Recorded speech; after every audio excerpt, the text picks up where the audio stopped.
Order, please. Before we begin the daily routine, the subject for this evening's late debate was submitted by the honourable member for Cape Breton West. Therefore, be resolved as Tory government has neglected the roads and bridges in Nova Scotia.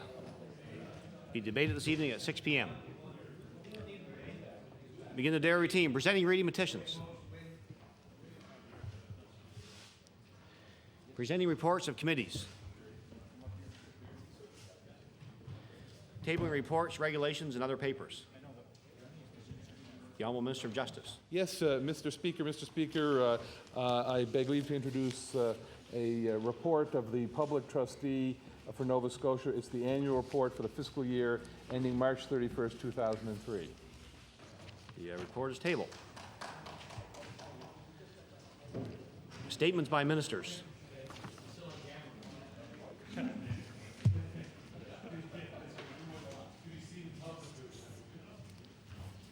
Government notice of motion.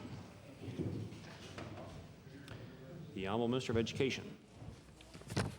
Mr. Speaker, I hereby give notice that on a future day I shall move the adoption of the following resolution. Whereas General Educational Development, or GED, is an international testing program for adults who have been unable to complete high school, whereas the GED testing service presents a national award plaque annually to the person in each province and territory who received the highest score on the GED tests. And whereas for achieving the highest score on GED tests written in Nova Scotia in 2003, David Beaton of Dartmouth has been awarded the GED National Award for Outstanding Achievement. Therefore, be it resolved, all members of this House congratulate David Beaton on his award, and for taking the initiative to set goals and to do the work necessary to achieve them. Mr. Speaker, I request waiver of notice. Question waivers, it agreed? All those in favor say aye. Counterminded, nay. Motion is carried. The Honourable Deputy Premier. Yes, Mr. Speaker, I hereby give notice on future day I shall move adoption of the following resolution. Whereas, following 10 days of unforgettable service, the last of the Canadian military completed their cleanup efforts following Hurricane Juan yesterday and returned home. Whereas, approximately 1,000 defense personnel were on the scene within 48 hours of the devastation of Hurricane Juan, including 330 Maritime Forces Atlantic personnel who spent countless hours and exceptionally long hours sawing, stacking, pulling, lifting, and dragging tree upon tree from neighborhoods throughout the impacted area. And whereas beside the Maritime Forces Atlantic personnel, students from the Canadian Forces Naval Operations School, the Forces Naval Engineering School, along with crew members from HMCS Charlottetown, Toronto, Fredericton, and St. John's, also played a huge role in the cleanup efforts. Therefore, be it resolved that MLAs applaud and commend the Canadian military personnel who responded to our province in a time of crisis for a job well done. And, Mr. Speaker, I request waiver of notice and passage without debate. Question for waivers, it agreed? All those in favor say aye. Counterminded, nay. Motion is carried.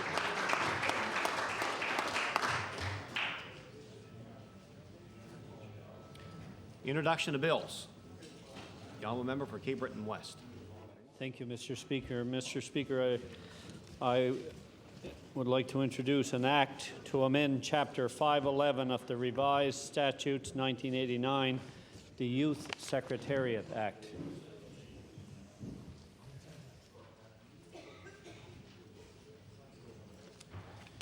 The Honourable Member for Cape Breton West begs leave to introduce a bill entitled An Act to Amend Chapter 511 of the Revised Statutes 1989, the Youth Secretariat Act.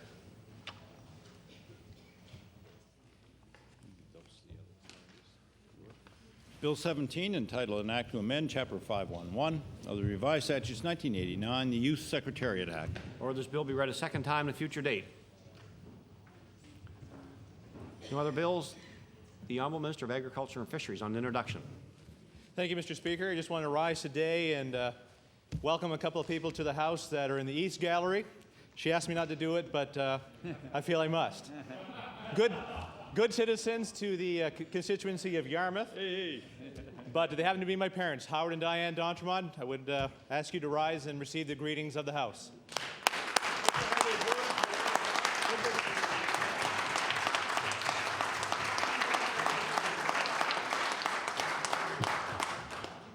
We certainly welcome our special guests to the gallery today and hope they enjoy the proceedings.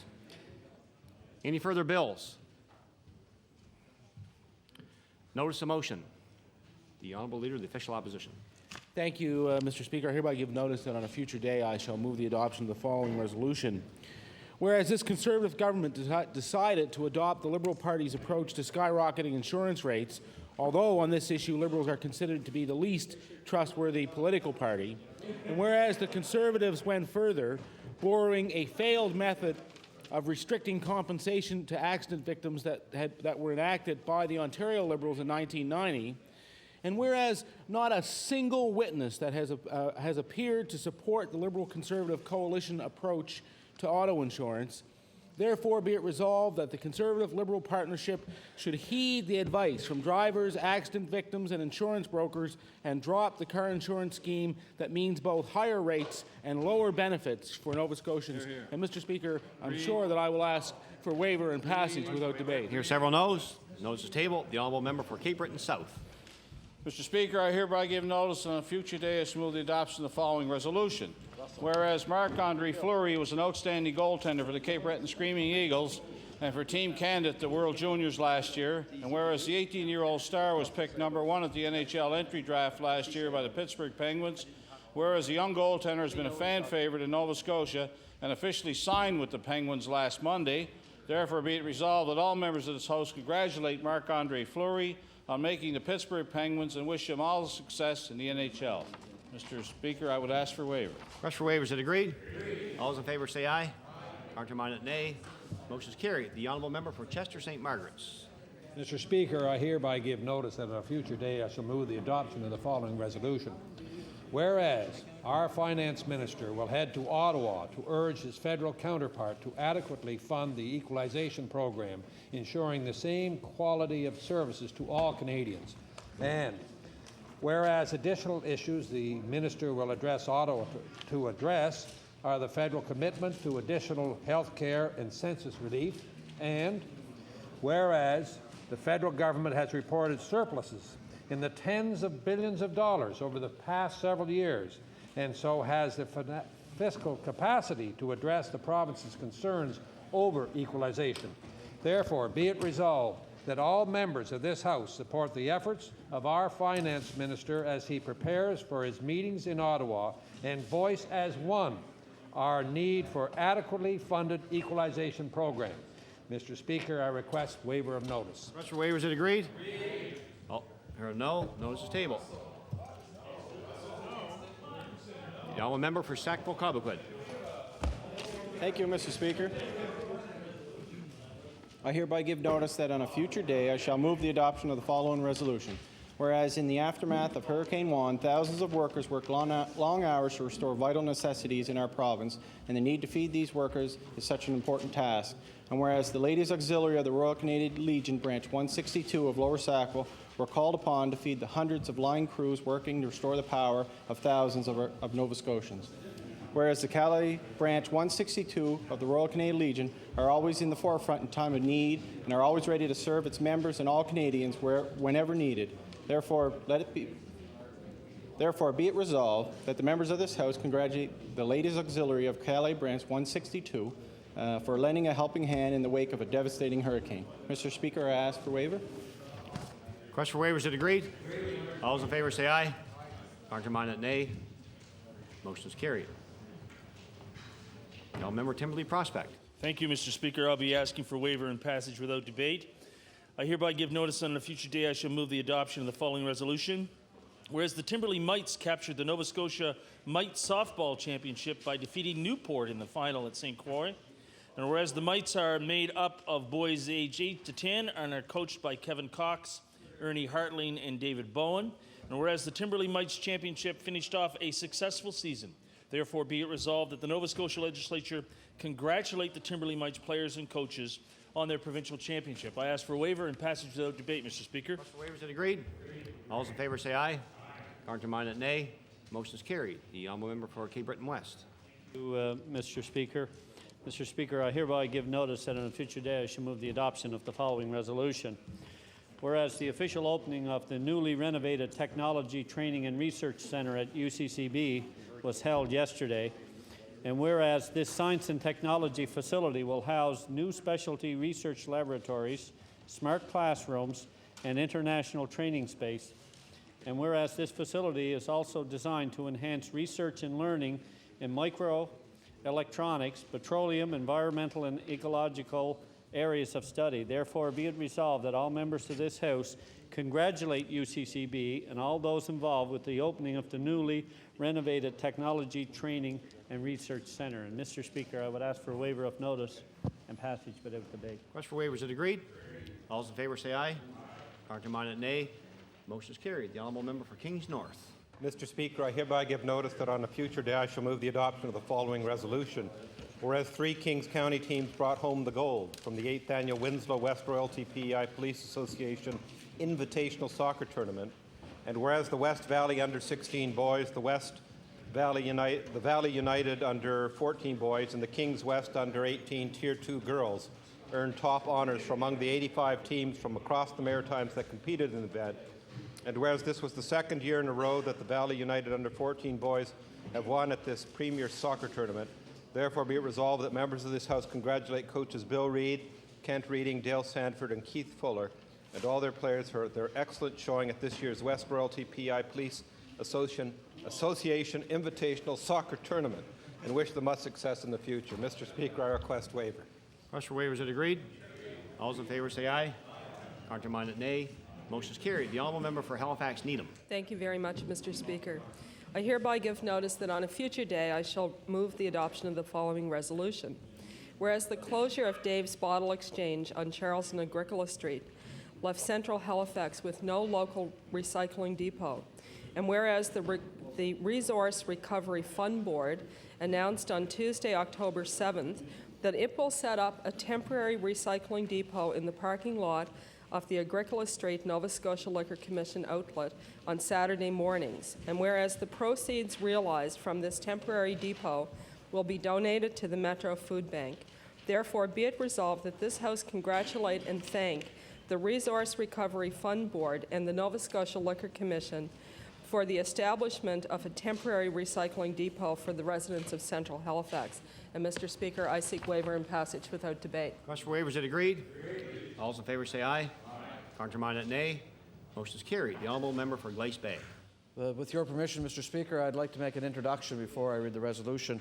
I'd like to ask the members of the House to please join me in welcoming to the legislature today Anne and Philip Irons of Sydney, who are seated in the West Gallery. Among other things, they're here to view the proceedings of the legislature today, and I would ask Anne and Philip to stand and please receive the warm welcome of the legislature.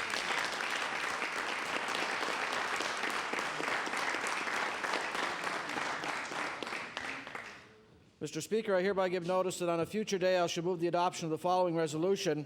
Whereas October is designated as Breast Cancer Awareness Month, and whereas in Atlantic Canada, breast cancer continues to be the most frequently diagnosed cancer in women, with more than twice as many new cases as lung cancer, and whereas the detection of early-stage breast cancer can result in survival rates greater than 80%.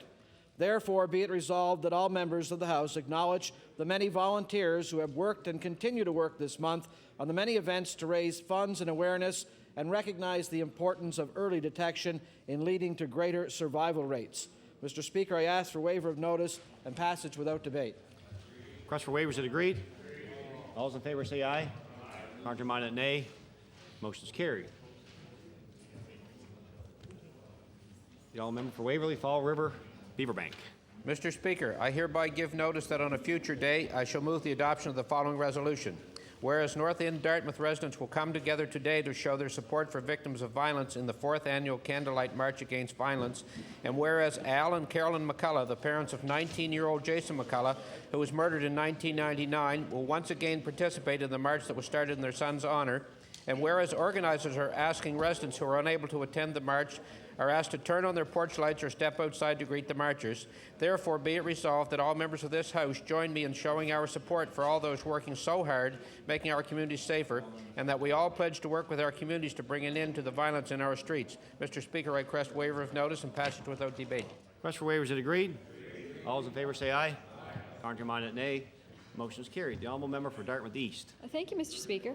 I hereby give notice that on a future day I shall move the adoption of the following resolution. Whereas Feeding Others of Dartmouth fed over 25,000 people last year, and whereas this number has increased by over 1,000 during June, July, and August of this year, and whereas this program is helped out by many volunteers such as Mr. Hector Muse of Dartmouth East, therefore be it resolved that this House express its thanks to Hector Muse and all the others who are involved in Feeding Others of Dartmouth. Mr. Speaker, I seek waiver and passage without debate. Request for waiver, is it agreed? All those in favor say aye. Counterminded, nay. Motion is carried. The honourable member for Kings West. Mr. Speaker, I hereby give notice that on a future day I shall move the adoption of the following resolution. Whereas on Friday, September the 12th, the White Ross Elementary Order, School... please. The honourable member for Kings West. Mr. Speaker, I hereby give notice on a future day I shall move the adoption of the following resolution.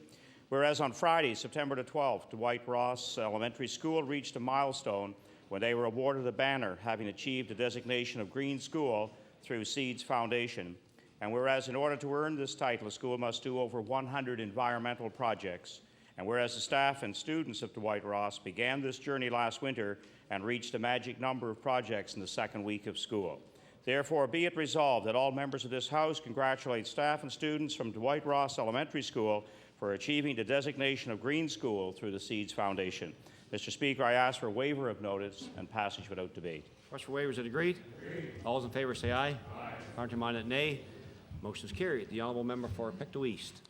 Thank you, Mr. Speaker. I hereby give notice that on a future day I shall move the adoption of the following resolution. Whereas reading is an essential tool for Nova Scotia's young people to have, and whereas author Barb Little of Pictou County recognizes this and has donated 3 copies of one of her new released books, Mimic and The Far Too Big Moccasins, to the Pictou Landing Elementary School, and whereas Ms. Little also read to a group at the Nebraska Library from her other new book entitled Mystery of Port Royal. Therefore, be it resolved that all members of this House congratulate Barb Little on the release of her 2 new books and thank her for her dedication to helping our children become better readers. And I request waiver of notice. Agreed. Question for waivers, is it agreed? All those in favor say aye. Counterminded, nay. Motion is carried. The honourable member for Victoria the Lakes. Mr. Speaker, I hereby give notice that on a future day I shall move the adoption of the following resolution. Whereas Hurricane Juan caused considerable damage to Nova Scotia, and particularly the HRM, and whereas the parks and recreation areas of the municipality were certainly not spared from the destruction, and whereas the Canadian Imperial Bank of Commerce has donated $20,000 toward the restoration of Halifax parks and recreation areas. Therefore, be it resolved that the members of this House commend CIBC for their community-minded action in this instance and encourage more of the same. Mr. Speaker, I ask for waiver of notice and passage without debate. For waivers, is it agreed? All those in favor say aye. Counterminded, nay. Motion is carried. The Honourable Minister of Economic Development. Thank you very much, Mr. Speaker. And Mr. Speaker, I hereby give notice that on a future day I shall move the adoption of the following resolution. Whereas M&S Food Services has recently opened a distribution center in Amherst employing 95 people, and whereas with this depot opening, the M&S Food Service has turned into a national company supplying its approximately 800 customers with food products, napkins, cleaning supplies, and whereas the depot sits on a large area of land, leaving room for expansion if the company decides to expand in other directions, something President Russ Mallard is already contemplating. Therefore, be it resolved that all members of this House congratulate M&S Food Services on the opening of their new Amherst depot and wish them continued success in their future endeavors. And I respectfully request waiver. That's for waivers, is it agreed? All those in favor say aye. Counterminded, nay. Motion is carried. The honourable member for Digby Annapolis. Mr. Speaker, may I introduce a guest in the West Gallery? I wish through you to introduce a guest in the West Gallery, a gentleman from my area, Richard Gadet, who today drove to Halifax with a truckload of lobster traps for the fishermen who lost their gear in the hurricane.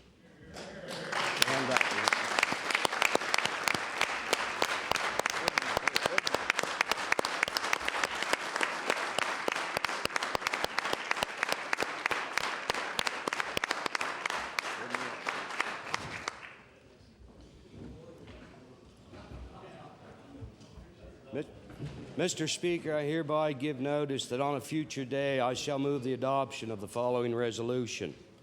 Whereas the Digby Area Health and Recreation Fair was held last Saturday in the Digby Royal Canadian Legion, and whereas this was the first year the fair expanded to include recreational activity which contributes to keeping people healthy, and whereas the Digby Disability Center and the Bear River branch of Brain Injury Association of Nova Scotia were new organizations to take part in this fair. Therefore, be it resolved that all members of this House congratulate the organizers of the Digby Area Health and Recreation Fair and all the organizations involved in making the event so successful. Mr. Speaker, I ask for waiver of notice and passage without debate. Request for waivers, is it agreed? All those in favor say aye. Counterminded, nay. Motion is carried. The Honourable Minister of Education. Mr. Speaker, I hereby give notice that on a future day I shall move the adoption of the following resolution. Whereas the Cellar Door won the 2003 Mont Division Championship of the Colchester Men's Slow Pitch League.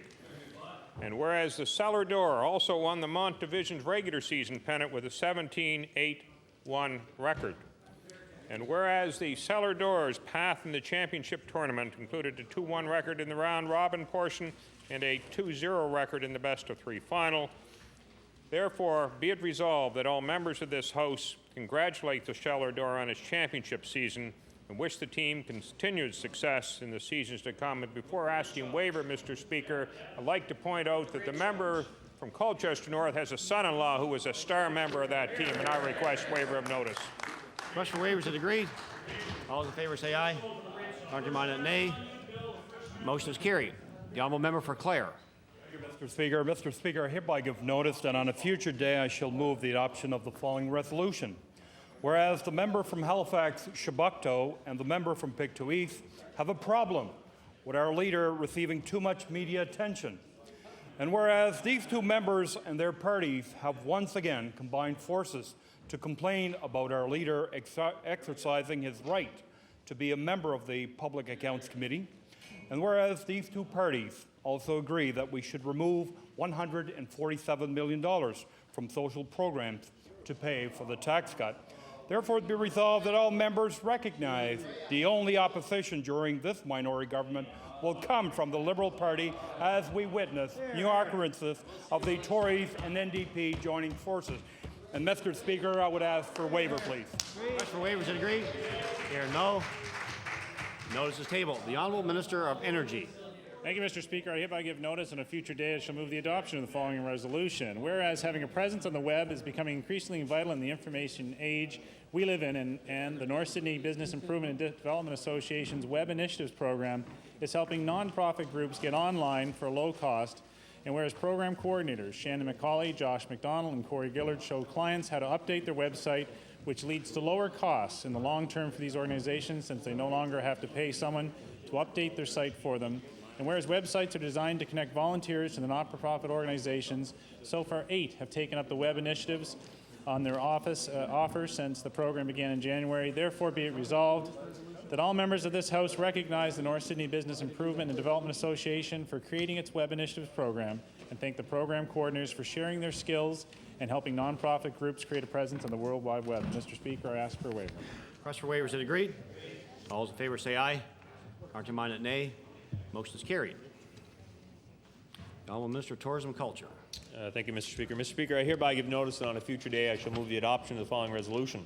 Whereas the 7th Celtic Colours International Festival begins tomorrow in Cape Breton, and whereas this week-long celebration of music, heritage, and spectacular fall colours brings international recognition to our province, and whereas the festival has an economic impact of nearly $6 million. Therefore, be it resolved that all members of this House extend best wishes to the organisers and the hundreds of volunteers for yet another successful year. Mr. Speaker, I request waiver of notice and passage without debate. Waivers are agreed. All those in favor say aye. Contrary-minded, nay. Motion is carried. Order, please. Orders of the day. Oral question put by members. Question period begin at 12:28 and at 1:28. The Honourable Leader of the Official Opposition. Well, thank you, Mr. Speaker. It has been 11 days since Hurricane Juan left families without power. Many of them have had to throw away freezers and refrigerators full of food. For families on employment support and income assistance, there is a little help, although it doesn't come close to replacing what they have lost. However, Mr. Speaker, for seniors on Canada Pension Plan, for people on CPP disability, employment insurance, or just the working poor, there is nowhere to turn for help. So I want to ask the minister responsible for the EMO, where's the plan for these Nova Scotians? The Honourable Minister responsible for the Emergency Measures Organization. Mr. Speaker, I would pass that question to the Minister responsible for Community Services. Honourable Minister of Community Services. Yes, thank you, Mr. Speaker. As the Minister responsible for emergency social services, I would encourage those people to contact the local branch of the Department of Community Services. Honourable Leader of the Official Opposition, on your first supplementary. You know, Mr. Speaker, the fact that that minister would pass that question off to the Department of Community Services is shameful. What we need from the Emergency Measures Organization, the minister responsible, therefore, is the plan that he has in order to help protect the lives of those people, Mr. Speaker. Catherine McCarthy is one of the unlucky seniors who will not get 1 penny from community services. She lives on a modest pension, lost a winter's worth of frozen food. She was told by community services to go to the food bank. No, Mr. Speaker, the food bank's already overtaxed. I want to ask the minister, how are Catherine McCarthy and the others who don't qualify for aid supposed to get by? Good question. The Honourable Minister responsible for the Emergency Measures Organization. Thank you very much, Mr. Speaker. And as the honourable member would know, that Community Services has made available emergency funding to their clients. I would also point out to the House the extreme generosity of the Nova Scotia Home Builders Association. Yesterday, I attended a brief ceremony with them at the Halifax Food Bank with Diane Swimmer, where they presented checks totaling $25,000 to help that organization replenish their supplies. The Honourable Leader of the Official Opposition, on your final supplementary. You know, Mr. Speaker, the minister is just missing the point. These people are not to be thrown on the vagaries of charity, Mr. Speaker. Those responsible for the emergency measures plan knew full well that there are many low-income families, including seniors, who are left out of the equation. Nothing has been done to prevent those people from going hungry. I want to ask the minister, why did emergency measures allow thousands of people across this province to be left out of the plan? The Honourable Minister responsible for the Emergency Measures Organization. Thank you very much, Mr. Speaker. And certainly, Mr. Speaker, I would assume the member opposite would be aware of that the minister responsible for community services certainly is willing to review any case. They have emergency funding in place for food loss during the hurricane situation, and I would encourage them to contact that department. The Honourable Member for Halifax Clayton Park. Thank you, Mr. Speaker. I wish to start by tabling a speech given by former Finance Minister Neil LeBlanc in 2002, in which he says, and I quote, "We're now paying close to $900 million a year on interest payments for all those years of spending money we didn't have. That's what has to stop and will stop this year. One, to make it stop, we face some tough, unpopular choices. In reality, as Finance Minister, I only have two options: cut spending or increase revenues." And that's the quote from the speech. Could the minister please inform the House why he is giving up $147 million in revenue while proceeding to cut services? Good question. The Honourable Minister of Finance. Thank you very much, Mr. Speaker. And the honourable member knows that when we tabled the budget, we tabled our plan for this year. But what I hope that honourable member will tell this House as she comes along with the question is whether she and her party support Nova Scotia getting a fair equalization deal. That's what they have to support. The Honourable Member for Halifax Clayton Park, on your first supplementary. More tax cuts. Let them eat cake, Peter. That one goes now. Thank you very much, Mr. Speaker. And in response to the minister's comment, I think it is certainly very appropriate for me to say that we do support fair equalization payments for Nova Scotia without reduction. I want to debate that. Order. Excuse me. Order, please. Order, please. The Honourable Member for Clayton Park, on your first supplementary. Thank you again, Mr. Speaker. I wish to table a report by the Canadian Centre for Policy Alternatives which indicates that low-income Nova Scotians making under $20,000 a year and women will receive the least benefit from the tax scheme.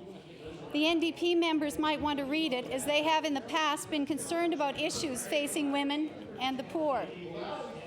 We also know that when cuts happen, low-income Nova Scotians and women will be the most affected.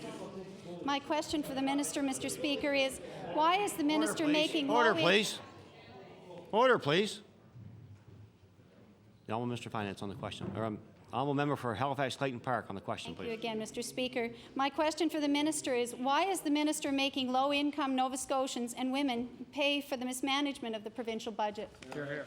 The Honourable Minister of Finance.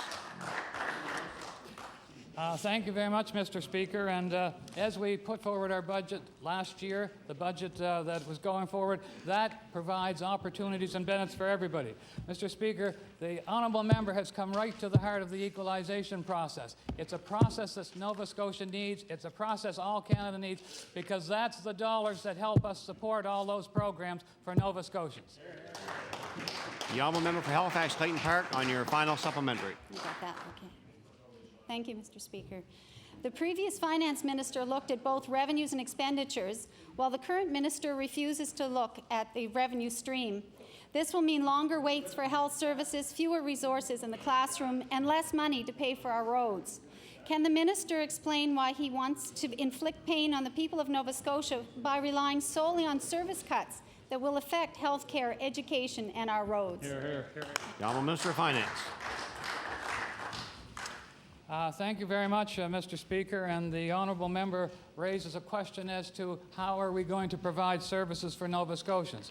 I'm delighted the fact that the Liberal Party is now showing that they support a fair equalization agreement for Nova Scotia, because that's what all of the provinces across this country are saying. We need that program to support the social programs that we all so desperately need. The Honourable Leader of the Official Opposition. Mr. Speaker, it's very clear that the minister responsible for the EMO doesn't even understand that there is a problem afoot in this province. So my question is going to be for the Deputy Premier. Over the last few days, my office has been flooded with calls from people who can't seem to get any help.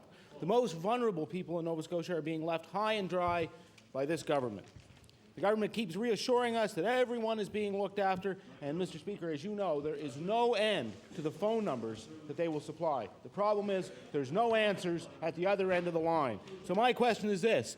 Minister, how does the minister plan now? How are they going to immediately address the needs for food and shelter that exist in our communities? Good question. The Honourable the Deputy Premier. Mr. Speaker, I'm pleased to redirect that question to the Minister responsible for Community Services. The Honourable Minister of Community Services. Yes, thank you, Mr. Speaker. And to the member opposite, the member would know that Community Services is in charge of emergency social services. We're working with the Red Cross on that. They've done an excellent job in terms of providing an emergency shelter and food. And with regards to your concerns about food specifically, for people that are not clients but that clearly have a need, we would encourage them to call. We've in fact given out over 3,000 food vouchers so far. Staff have been working late into the night and the weekends. They've done a great job, Mr. Speaker. The Honourable Leader of the Official Opposition on your first supplementary. Mr. Speaker, the minister doesn't seem to understand that for many people in our society, life is still a struggle. It's hard to get by, and this event has simply made it harder. Right. Jennifer Frame is living with a blue tarp over her living room. A large piece of her roof was torn off during the hurricane. She's on a fixed income. She has an 8-year-old son. She has extensive damage throughout her home and lost a large food supply. Her insurance company has told her they will give her $1,000, Mr. Speaker, to fix the roof. Not enough. Ms. Frame yesterday spent 6 hours on the phone looking for answers and didn't get any. So my question for the Deputy Premier is this. What is your government going to do for people like Jennifer Frame? Good question. The Honourable Deputy Premier. Speaker, it's my pleasure to refer that to the Honourable Minister responsible for EMO. The Honourable Minister of Emergency Measures Organization. Thank you very much, Mr. Speaker. And Mr. Speaker, it gives me the opportunity to address the House. We've made a commitment as a province to participate in the disaster relief program that we coordinate and have arranged with the federal government, the DFFA, and certainly that will be enforced and application forms will roll out shortly. But certainly the member opposite certainly would do his constituent the kindness or the duty to report that to the Register of Insurance if the private insurance company is not honoring their policy. The Honourable Leader of the Official Opposition on your final supplementary. You know, Mr. Speaker, what we're seeing here is exactly what happens to people when they phone the government and ask for help. They get passed from one person to the other and ignored, given nonsense answers and no help. And that is exactly what is happening here.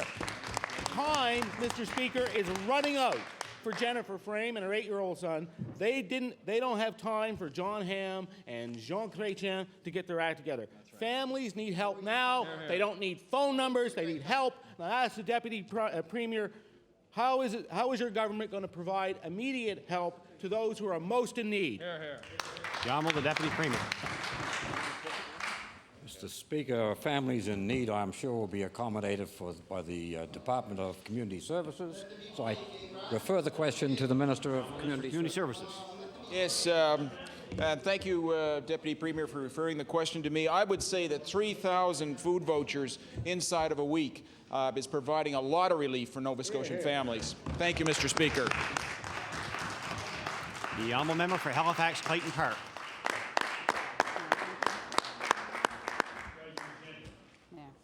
Mr. Speaker, my question is for the Minister of Finance. Mr. Speaker, yesterday the Minister shared with the media that the losses associated with equalization in Nova Scotia could reach up to $160 million over 3 years. The Minister said not to worry. We've found an extra $100 million from last year's budget. My question, Mr. Speaker, is the Minister willing to table the updated financial statement from last year which reflect the newfound wealth? We're not playing games here. The Honourable Minister of Finance. Thank you very much, Mr. Speaker, and the honourable member is not quite correct. What I indicated to people who asked the question was that we would have to record some portion of that amount in the previous years, and that we were confident would be balanced. I will say to the honourable member, our officials are meeting with the Auditor General as we speak. They will be finalizing last year's statement, and these will be presented to this House and to the people of Nova Scotia when they're ready, Mr. Speaker. The Honourable Member for Halifax Clayton Park on your first supplementary. Mr. Speaker, it has come to the point where this government even seems to want to hide good news. Will the Minister inform the House when he first knew of the province's newfound riches? The Honourable Minister of Finance. Thank you very much, Mr. Speaker, and I think the honourable member must have been listening to other people or to listening to opposition members, because what we have always told the people of Nova Scotia in this legislature is that our budget, our financial statements for last year were balanced. We're not saying anything different, Mr. Speaker. They're balanced and they're going to be. The Honourable Member for Halifax Clayton Park on your final supplementary. Thank you, Mr. Speaker. We expected a surplus of $14.5 million from last year's budget, but we're now told we have over $100 million, and that's good news. I appreciate it. Mr. Speaker, Enron used shifty accounting to produce paper profits when the reality was real money was being lost. My question for the Minister is, will the Minister tell the House if the newfound money from last year's budget came from a recalculation of the province's pension accounts? Thank you. The Honourable Minister of Finance. Thank you very much, Mr. Speaker, and I truly hope that honourable member is not suggesting that the Auditor General would put forward and would endorse a report that is not correct. I hope that she's not doing that. We will bring the report forward. We will have it available when it's completed, and I will file it with this House. The Honourable Leader of the Official Opposition. Thank you, Mr. Speaker. This question is for the Minister of Health. On September 19th, the Minister of Finance announced that the government was in trouble. With a looming budget deficit brought on by election-time rebate checks, this government announced across-the-board cuts. In making the announcement, the Minister of Finance said in a news release that, quote, "The cut does not affect funding for patients in need of direct hospital care." Well, Mr. Speaker, it seems that this is another broken Tory promise. The IWK Health Centre serves not only patients in Nova Scotia, but many from across the Maritimes and beyond. Unfortunately, Mr. Speaker, this government's political antics are affecting care at the IWK. Last week, under the cover of Hurricane Juan, the IWK quietly announced a hiring freeze. So my question is this, Minister, how can you still hold to your promise that your government's budget situation will not affect frontline patient care? The Honourable Minister of Health. Mr. Speaker, I welcome the opportunity to comment on the situation because the IWK authority is managing their budget and they're managing it according to their planning, and I feel confident that the health care will not be impacted as a result of their decisions. The Honourable Leader of the Official Opposition on your first supplementary. Thank you, Mr. Speaker. I'm going to table the printed version of the website from the IWK. Not only will the hiring freeze affect current and future needs at the hospital indefinitely, Mr. Speaker, but authorization for any active postings have been revoked. We're talking about positions like resource nurses for childbirth care teams when the IWK helps deliver an average of 12 babies a day, or clinical psychologists for residential treatment programs, and pediatric dentists. I mean, how much more frontline can you get? So I want to ask the Minister, why do you believe that maternity resource nurses, psychologists, and residential counselors don't constitute frontline healthcare staff? The Honourable Minister of Health. Mr. Speaker, the facility has provided excellent care to, as the member indicated, to not only Nova Scotia residents, but residents from right across Atlantic Canada. And, Mr. Speaker, I feel very confident that that facility will continue to provide such care in the future. The Honourable Leader of the Official Opposition on your final supplementary. Thank you, Mr. Speaker. Well, it's like a case of deja vu when the member from Truro Bible Hill was the Minister of Health. You might remember what he said. He said there would be no impact on frontline health care. And then they proceeded to cut programs like the children's nutritional supplements. And then the Minister of Education, who cut the remission for students. Time and again, this government has denied that patients or others will feel the pinch of their cuts, and each time there's a different excuse. So my question for the Minister of Health is this. I have a very simple question. Who's going to feel the pinch of your government cuts next? The Honourable Minister of Health. Mr. Speaker, as a result of the government's management of its finances, we are in a much better position to be able to meet the future needs of the people of this province than we ever have been, and we will continue to manage our finances in such a way that we can move forward and meet the priorities of Nova Scotians. Thank you, Mr. Speaker. The Honourable Member for Glace Bay. Thank you, Mr. Speaker. My question is for the Minister of Health. Mr. Speaker, a couple of weeks ago, I met with a concerned citizen by the name of Ann Irons in my constituency office. She called me because she was concerned that this government is not doing all that it can with regard to breast screening in our province. Mr. Speaker, 3 years ago, when Ann attempted to book her annual mammogram, she was told that she was being flagged because of her age. By being flagged, she was told that she could only book a mammogram every 2 years. My question for the Minister, Mr. Speaker, given that the Canadian Breast Cancer Foundation states that the Nova Scotia program is available every year to women at the age of 50 to 69, why does the Department of Health flag women at the age of 50 and over to have a mammogram only every 2 years? The Honourable Minister of Health. Mr. Speaker, we have a program that's being offered in this province. We have the mobile facility that travels throughout the province, and it's working effectively and efficiently to meet the needs of Nova Scotians as best we can relative to resources, Mr. Speaker. The Honourable Member for Glace Bay and your first supplementary. Thank you, Mr. Speaker. Well, Mr. Speaker, Ann Irons is a very persistent woman, and thank goodness that she is. According to government guidelines, she couldn't have a mammogram in 2003 if it wasn't for her insistence and the professionalism of the Well Women's Clinic in Sydney. She would never have gotten the care she needed after she was diagnosed with breast cancer earlier this year. If she had to wait the whole year, Mr. Speaker, who knows what would have happened? It would appear that this government is attempting to save money when professionals and statistics show that an annual mammogram for women over 50 is needed. My question to the Minister, Mr. Speaker, why does this Minister think it's more important to follow through with a $147 million tax cut when it's clear that the breast screening program could certainly use more resources? The Honourable Minister of Health. Thank you, Mr. Speaker. And we are managing the delivery of health care in this province, and we have doing it according to well-developed plans, and we will continue to improve upon that delivery system as time evolves, Mr. Speaker. Member for Glace Bay, and your final supplementary. Mr. Speaker, it's not just myself that's saying more resources are needed.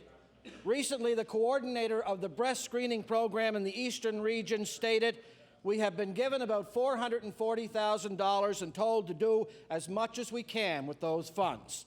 Yet at the same time, the same coordinator stated, "Early detection is better quality of life and it's a cost saving."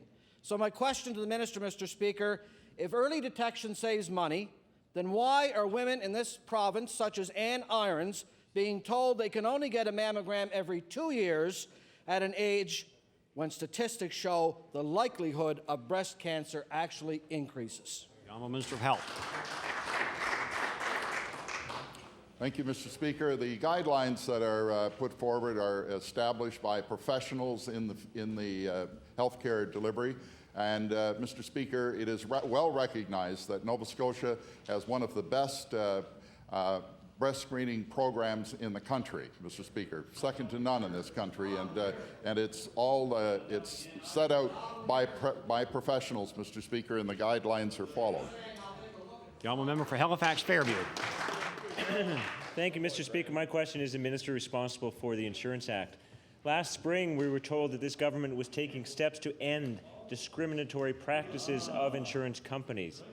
That was after we revealed that seniors in this province were being specifically targeted by these companies. One very disturbing tactic is their attempt to intimidate seniors into providing personal and confidential medical information.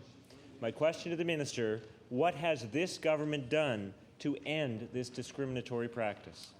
The Honourable the Deputy Premier. Well, Mr. Speaker, possibly that member only woke up the fact that seniors were being discriminated against back in the spring, but we were well aware of that last year.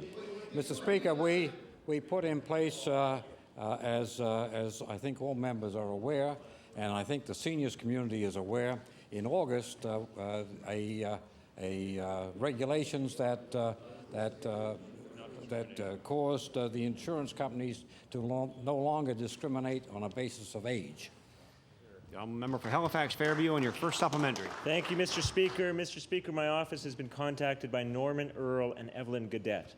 They called us after receiving medical release forms with their renewal notices in late August and early September, respectively. I'd like to table those forms.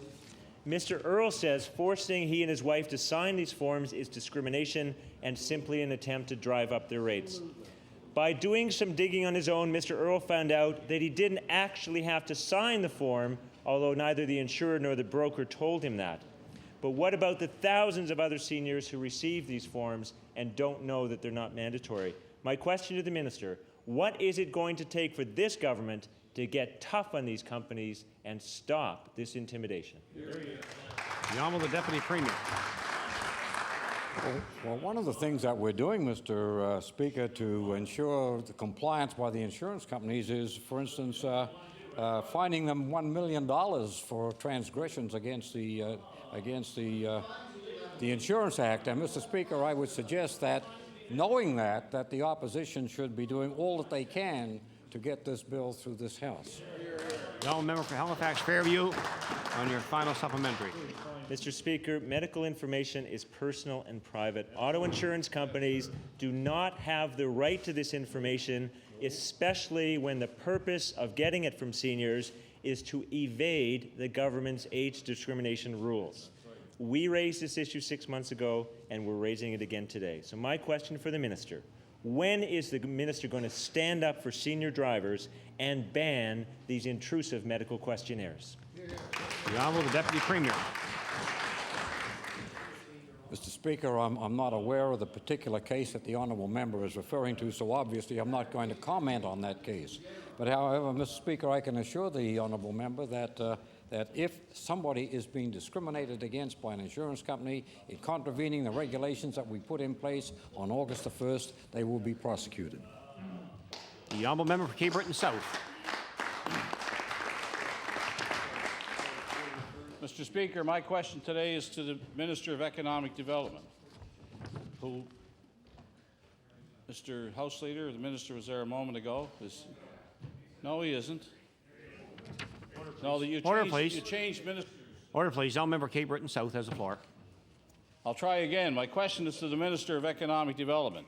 Mr. Speaker, the former Minister of Economic Development was loud in his contention that the railway section of the Cape Breton and Central Nova Scotia rail line had a plan and the future looked bright.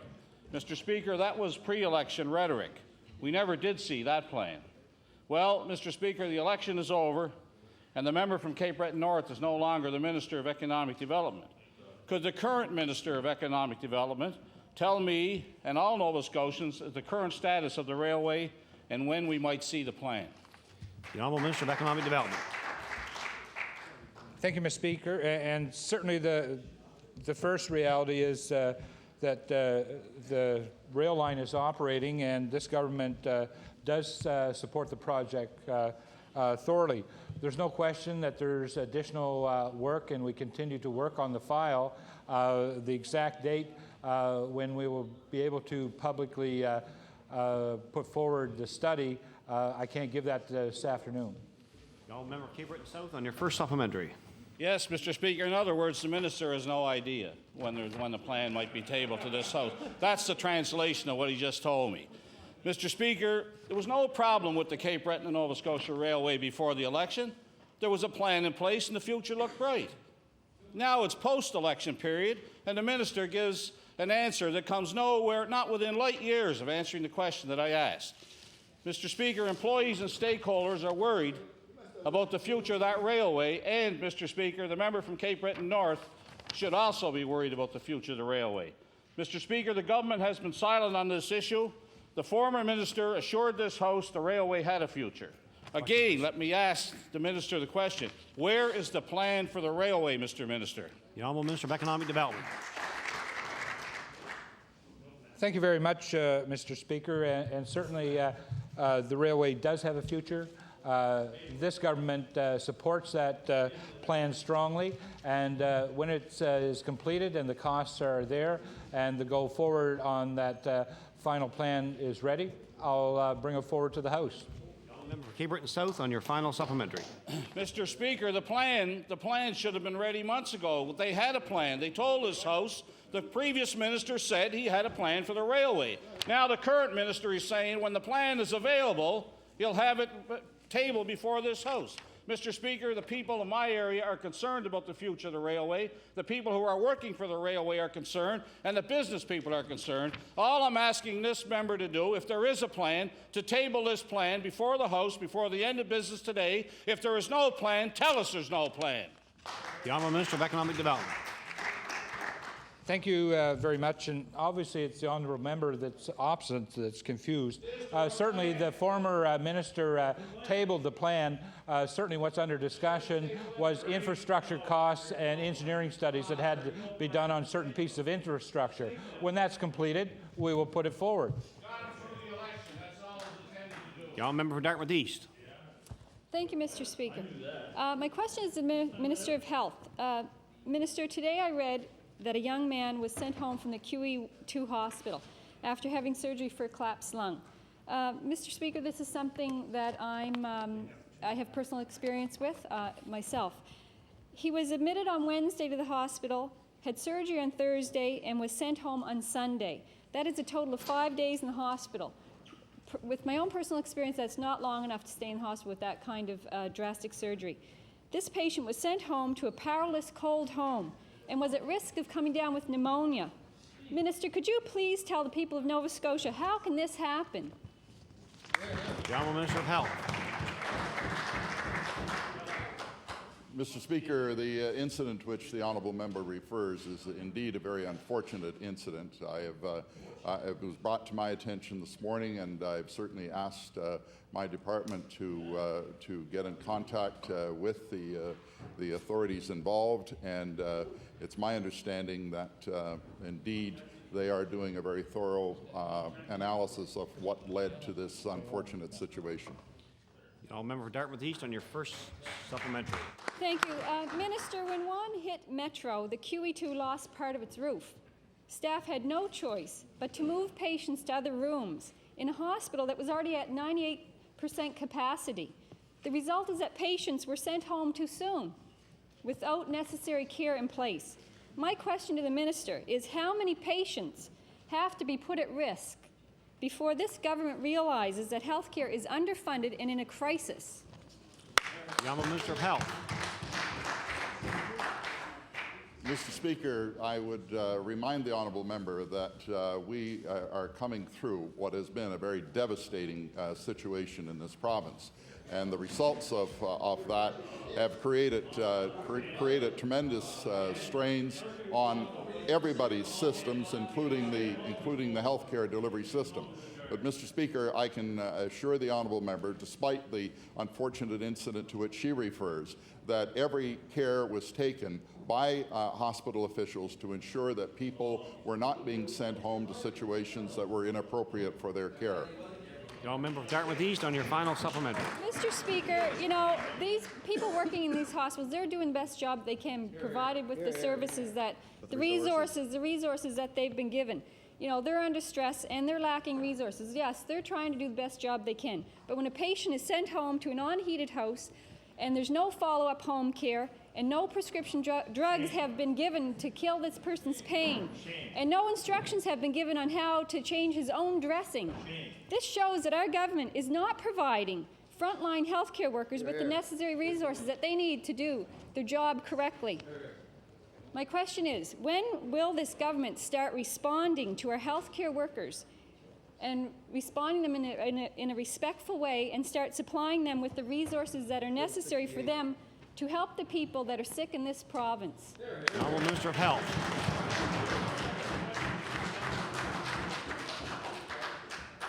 Thank you, Mr. Speaker. And again, I would remind the honourable member that the situation that healthcare workers find themselves in, especially in the metro area, has been and indeed was recognized by the House yesterday with the passage of a resolution, a very strained situation. I believe that the healthcare workers have responded extremely well under the circumstances, and we're very fortunate to have the level of care that is being provided to our patients and the care and interest provided by healthcare workers in this very difficult situation. The honourable member for Pictou West. Thank you, Mr. Speaker. My question through you is to the Minister of Education. Mr. Speaker, with the opening of the Northumberland Regional High School in Pictou West comes a serious safety issue. There are 1,200 students at that school, and the cafeteria is designed to house 400 students during the lunch hour. Many students travel to a local convenience store down the road, but there are no sidewalks, and the school is housed just off the old Trans-Canada Highway, which is still a very busy road. So I'd like to ask the Minister of Education what consideration was given to student safety in light of the lack of sidewalks when this school was built. The Honourable Minister of Education. Thank you, Speaker. That is a wonderful new school that is now open, and there are, as the honourable member from Pictou West has said, about 1,200 students in there. The community put an enhancement in that cafeteria, as the honourable member knows, and it increased not only the cafeteria size, but it also allowed for theatrical productions. I guess you'd call it a cafetorium, I think is what you'd call it, Mr. Speaker. Safety is an issue, Mr. Speaker, and I don't know the scheduling in that school. I do know that in a number of schools they stagger lunch hours, so students don't have the opportunity to go out and visit the local convenience store. And I know where that is, by the way, exactly where. Thank you, Mr. Speaker. The honourable member for Pictou West on your first supplementary. Well, thank you, Mr. Speaker, and I'll direct my question this time to the Minister of Transportation. Mr. Speaker, I spoke to the district DOT engineer in Pictou County, who agrees that this is a very dangerous situation and something has to be done. Several community members, the RCMP, school and transportation officials, and students met last week to try to find a solution, and they've agreed to meet again in a couple of weeks. And I've talked also with the warden of the county, and the municipality seems willing to cost share on installing sidewalks to ensure a safer trip back and forth to the convenience store.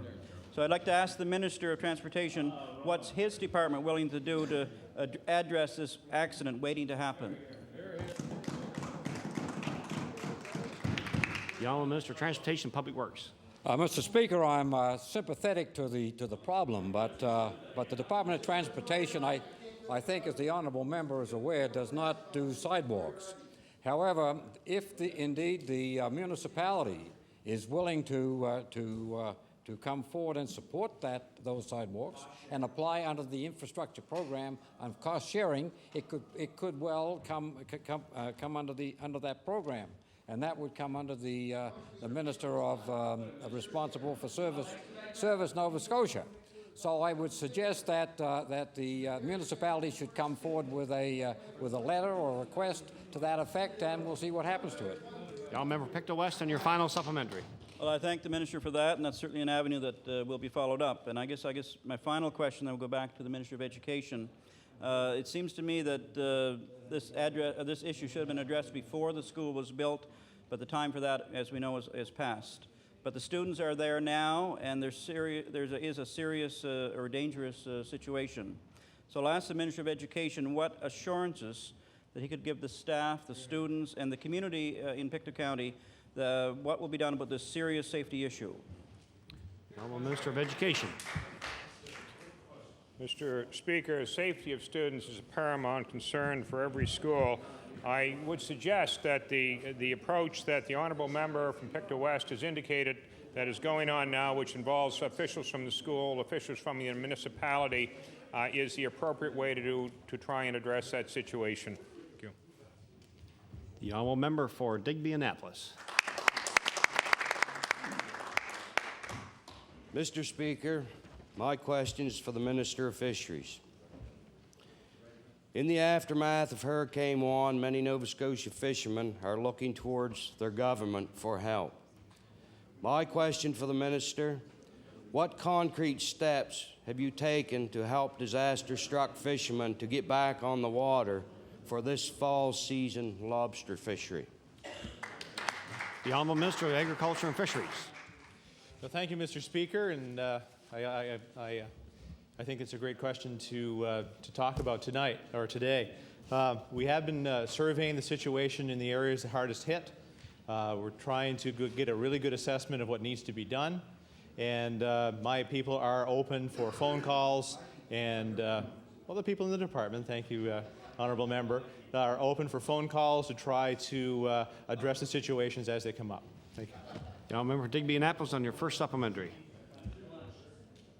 Mr. Speaker, I have been able to secure disaster relief, some of which was delivered to fishermen today in this area in a form of donated fishing gear.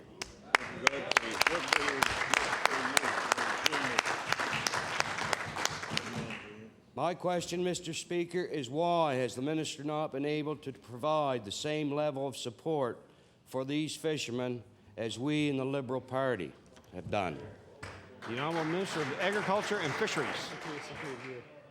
Thank you, Mr. Speaker, and I commend the honourable member for that initiative. The initiative is ongoing within the department already. We do have fishery representatives in all areas of Nova Scotia, and I invite fishermen to call our fisheries representatives to make the deals and getting gear to the fishermen that need it the most. Thank you.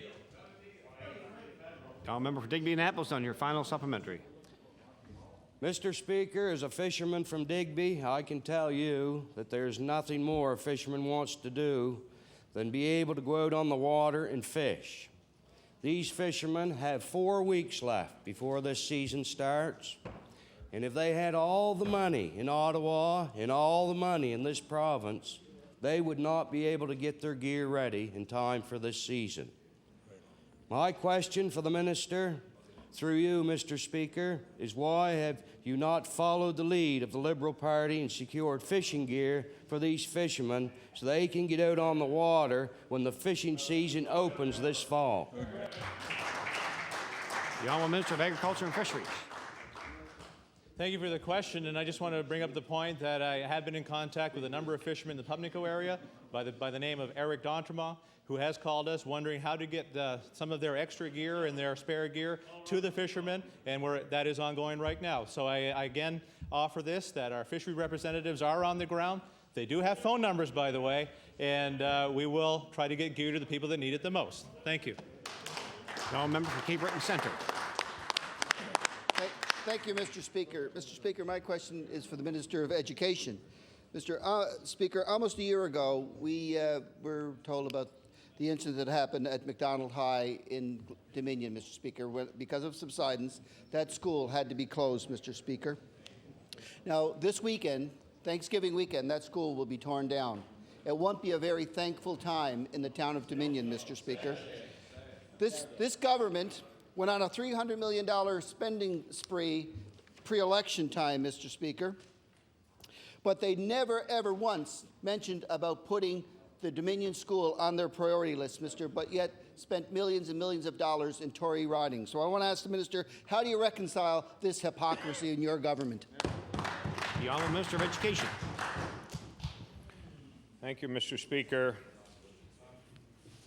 Clearly, the subsidence associated with the McDonald School in Dominion was a problem, and I really have a great deal of empathy for those students that are involved. I think the important thing to note, Mr. Speaker, is that the students who attended that school or who would have attended it this year from the feeder schools are getting a first-rate education either in the town of New Waterford or in Glace Bay.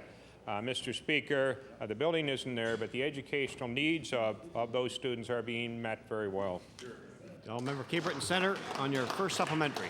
You know, Mr. Speaker, we know in small communities that schools are the lifeline in a lot of these small communities. They're the centerpiece for community events and so on. Through no fault of their own, Mr. Speaker, this community has been stripped of that school. They lost the coal mining industry, and the federal Liberal government wouldn't belly up and come up across with the amount of money because of their cause of subsidence, Mr. Speaker. How long are the parents of Dominion going to have to fight with your government to get what's due to them, Minister? Now, Minister of Education.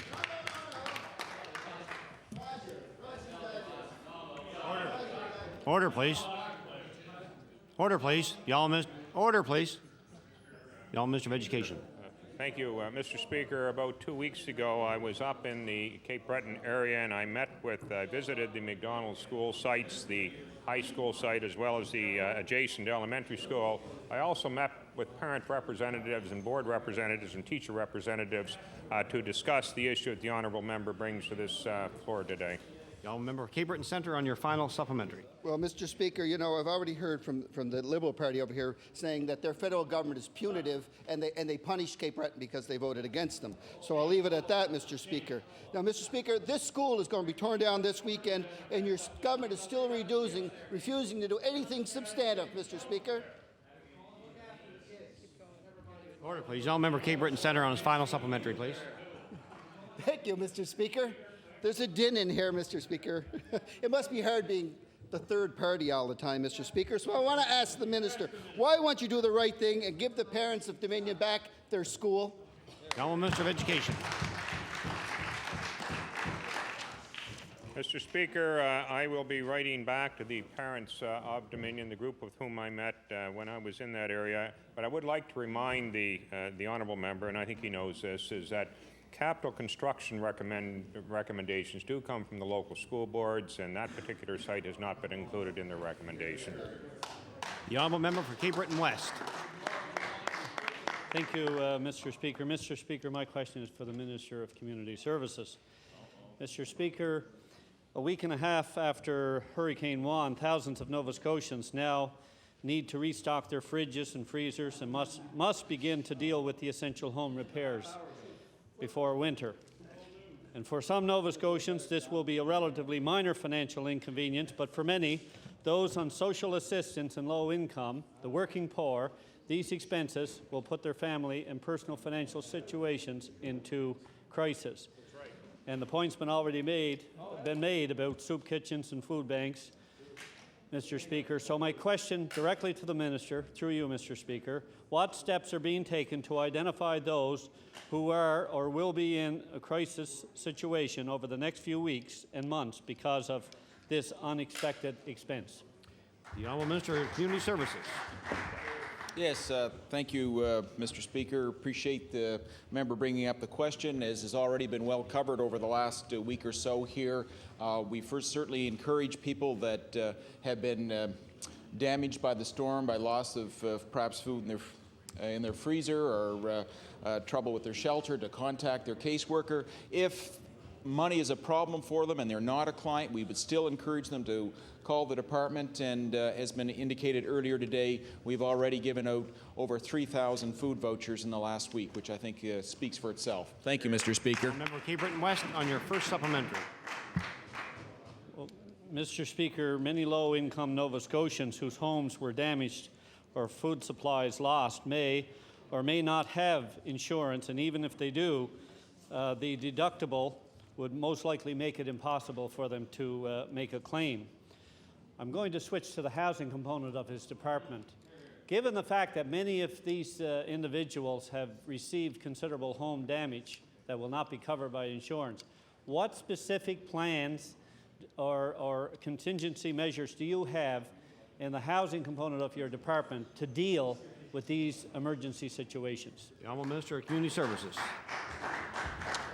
Thank you, Mr. Speaker. Actually, there's a two-part answer to that. For small claims, you should go through your caseworker. For larger ones, say over $1,000, yes, you should be contacting Housing Services. There are emergency plans in place that are cost-shared with the federal government under the RAP program, and people should avail themselves of them.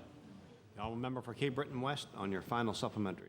Well, Mr. Speaker, that sounds pretty eloquent, but the reality is there's quite a backlog even before Hurricane Juan. In the Cape Breton region, for example, where there's no hurricane damage, there's a backlog going almost twice the number of caseloads that are generally accepted. In his own district, the backlog is greater than the entire caseload that's being serviced presently. So given the fact that we're coming into the winter months, many of these individuals, who may or may not be community services recipients, will be faced with considerable increased heating cost.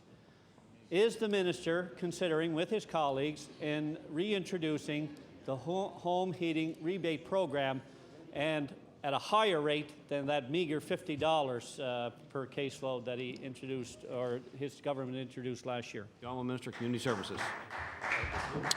Thank you, Mr. Speaker. And Mr. Speaker, I think it would not be appropriate for me to answer that question because that program is administered through Service Nova Scotia Municipal Relations. But I would say that in terms of the claims that come forward to Housing Services, it's done on a priority basis, and the monies that are available there are allocated in that manner. And indeed, I would encourage the member opposite to join with us, unlike what he was prepared to do earlier this morning in terms of equalization, and work to increase the amount of RAP funding.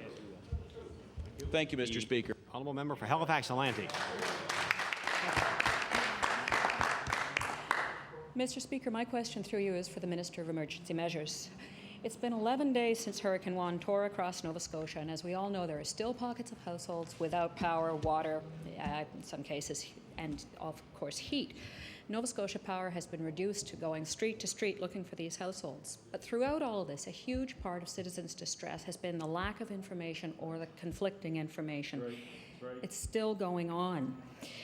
Calls are still mounting in my office, but now they're from people desperate to know where they can turn for replacement food, still sometimes for water or power, for roof repairs and for financial help for losses incurred during the hurricane. They can't wait anymore.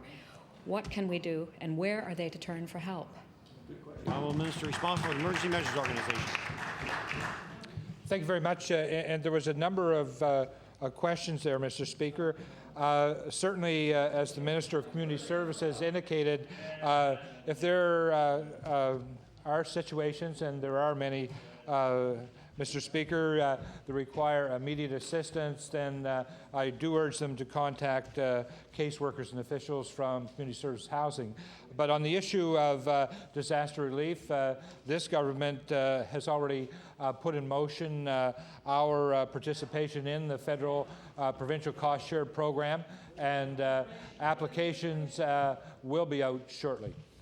The Honourable Member for Halifax Atlantic on your first supplementary. My question is, again, for the Minister of Emergency Measures. I've been told that there's going to be an 800 number set up and some sort of customer service centres around the province where people can go for information about losses and what will be covered. Is this going to happen? And if so, when will it be up and running? Yeah, good question. Honourable Minister responsible with the Emergency Measures Organization. Thank you very much, Mr. Speaker. And Mr. Speaker, certainly to the House and to all Nova Scotians affected by the effects of Hurricane Juan, very serious situation, and certainly getting prompt and timely information, support to people helping to fill out applications is this government's goal, and that will be announced very shortly. The honourable member for Halifax Atlantic on your final supplementary. Okay, I'll change the subject then. My question's again for the Minister of Emergency Measures. I've been told that for homeowners, disaster relief monies will be to cover losses that are uninsurable and that make houses uninhabitable, and business losses have to be uninsurable and also make it impossible to operate the business. I've also been told, though, that fishermen's wharves aren't going to be covered. Wharves are uninsurable. And fishermen will tell you that you have to have a wharf to fish to make a living. Where will wharves be covered, or why won't they be covered? The honourable minister responsible for the Emergency Measures Organization. Thank you, Mr. Speaker. And Mr. Speaker, the Prime Minister and the Premier of Nova Scotia are meeting today, and certainly those issues surrounding disasters relating to the commercial fishing industry, the commercial agriculture industry, the commercial forestry industries are on their agenda as the highest point. And certainly when those meetings are concluded, we will have more information for the House and the people of Nova Scotia. The honourable member for Kings West. Thank you, Mr. Speaker. Mr. Speaker, my question is to the Minister of Education. Mr. Speaker, recent increases in supplementary public school fees have made it difficult for some families to afford public education in Nova Scotia. Mr. Speaker, these fees have been escalating over the recent past and are now too high for students and their families to afford. Mr. Speaker, low-income Nova Scotians are having difficulties paying these fees, which do not appear to be going away. My question to the Minister is, how is the Minister planning to address the concerns of low-income Nova Scotians who are faced with these prohibitive fees? The honourable Minister of Education. Mr. Speaker, the issue of supplemental fees by school students has been one that's been around for quite some number of years, and I think probably as long as I've been in the business, which is a while. It doesn't make it any easier. I can say, Mr. Speaker, that no student is denied an education in our public schools because they do not have supplemental fees. The honourable member for Kings West on your first supplementary. Mr. Speaker, my question is to the Minister of Education. Mr. Speaker, this government has given away over $70 million in their tax rebate scheme. Mr. Speaker, we have also seen user fees increase for Nova Scotians more over the past 2 years than any other province. It now appears, Mr. Speaker, this government favors increasing the user fees for our children to go to public school.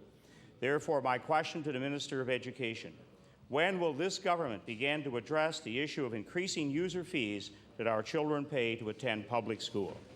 The honourable Minister of Education.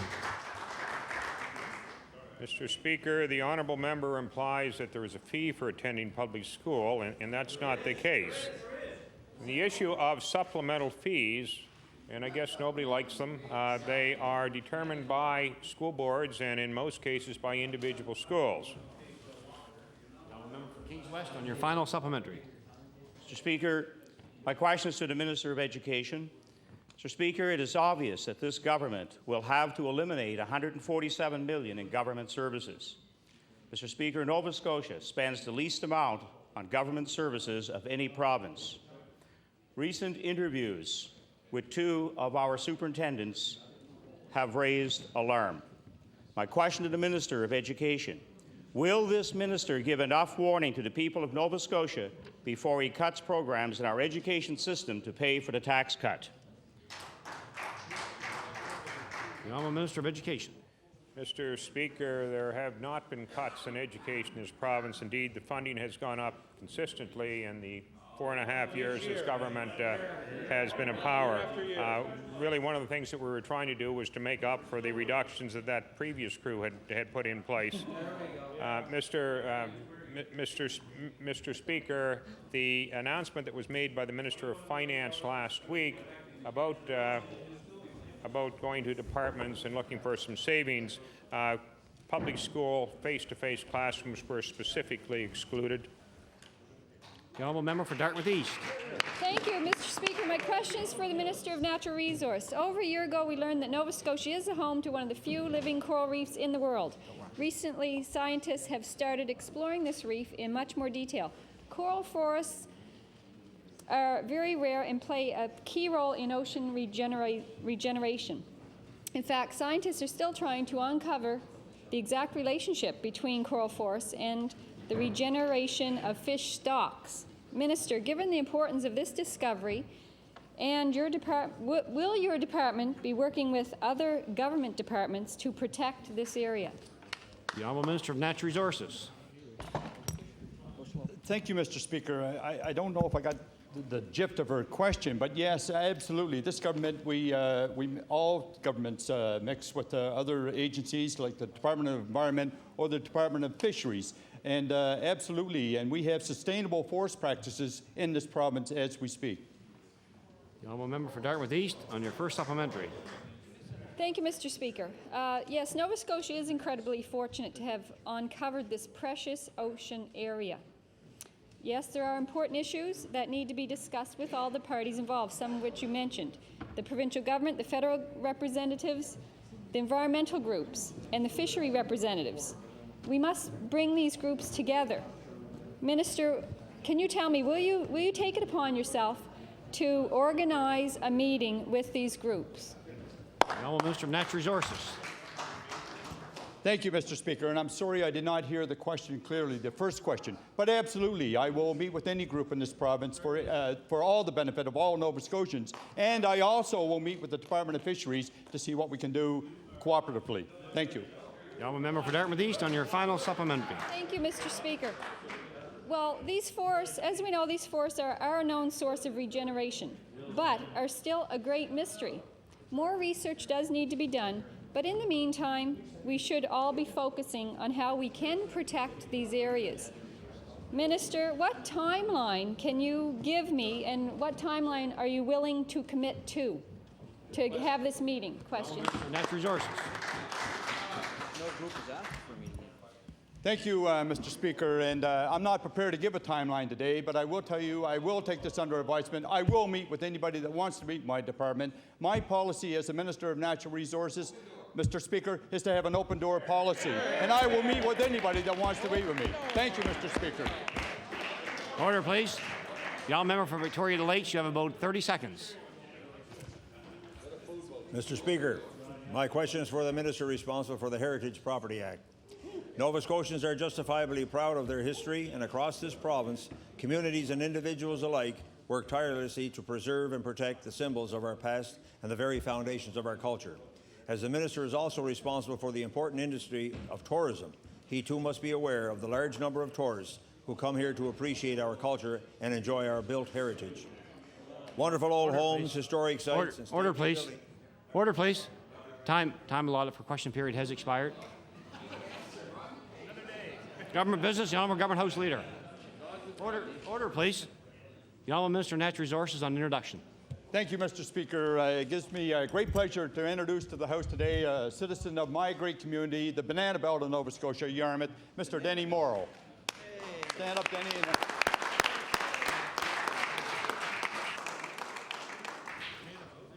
Certainly welcome our special guest to the gallery today, the Honourable Government House Leader on government business. Mr. Speaker, will you please call the order of business public bills for second reading? Public bills for second reading. Mr. Speaker, would you please call Bill number 6, the Public Service Superannuation Act? Bill number 6, the Public Service Superannuation Act. The Honourable Minister of Finance. Thank you very much, Mr. Speaker, and I'm pleased to have an opportunity to address second reading on the Public Service Superannuation Act. Indeed, Mr. Speaker, I'm addressing all Nova Scotia on the issue of fairness and worth in the workplace. I am pleased to propose amending the Public Service Superannuation Act and to repeal mandatory retirement within the Nova Scotia Public Service. Retirement at age 65 should be a choice, not a given. Mr. Speaker, there are a number of employees participating in the Public Service Superannuation Plan who may be approaching age 65 that will benefit from this change, including all civil service employees, employees of Crown corporations, Workmen' Compensation Board employees, some Nova Scotia Community College employees, and, Mr. Speaker, a healthy portion of the health sector. Mr. Speaker, I did have an opportunity to provide the other parties with the numbers of people who are coming at age 65 over the next few years. And it's interesting to note that in 2004, the number of people coming up will be 20 in the civil service and 20 under the CUPE service arrangements. So, Mr. Speaker, that is a large number of people who will have the opportunity. They don't need to, they're not forced to take mandatory retirement, but, Mr. Speaker, they have the choice to do it. But, Mr. Speaker, this change will make it easier for government employees who turn 65 to continue working in the public service. We know that many older workers are capable and qualified, and they're capable of working, and we value their knowledge and expertise. This amendment will give these workers the right to continue working at a job and in a career that they are not ready to leave. For those who want to stay at their jobs, they have something valuable to contribute to our province, to our co-workers, and to themselves. We will not deny them this right on the basis of age. This amendment will bring Nova Scotia's legislation in line with current practices and human rights legislation in most other jurisdictions. Many corporations and governments talk about success planning. And, Mr. Speaker, we should indeed do that. Succession planning is a very important part of any corporation and any large body. And to have that proper succession planning, we have to have that continue smoothly, and we have to have the knowledge and expertise gained by years that the public service and these people have gained, they'll be able to pass on. I believe anyone who working past the age 65 has a duty to share their experience with their colleagues and to ensure the lessons learned are not discarded. Mr. Speaker, over the last number of years, an age extension has been approved by the Government and Council on many occasions. There have been approximately 8 to 10 requests per year for the Government and Council to extend the terms of people. Mr. Speaker, this amendment will eliminate that necessary for such an order. I want our public service people to know that we value their contributions, and if they wish to continue serving the people of Nova Scotia, we will guarantee them that right to do so. Mr. Speaker, I hope all members of the House will join me in recommending the appeal of this mandatory retirement age for those workers covered by the Public Service Superannuation Plan, so that they will be able to make that choice, and they will be able to continue to bring their expertise to the job in which they're working. Thank you, Mr. Speaker. Thank you. The honourable member for Cape Breton Nova. Thank you, Mr. Speaker. As we look at this bill today, Mr. Speaker, the full impact of this bill has not been determined. It's important that seniors groups, labor groups, and others have the opportunity to fully research and speak about this bill. We have the look at the concerns with the casual workers, Mr. Speaker, in that field, the casual since the 80s. Healthcare workers and other professionals have been on a casual list. The result is they have few benefits, Mr. Speaker. Those are some of the issues that I'd like to discuss in this bill.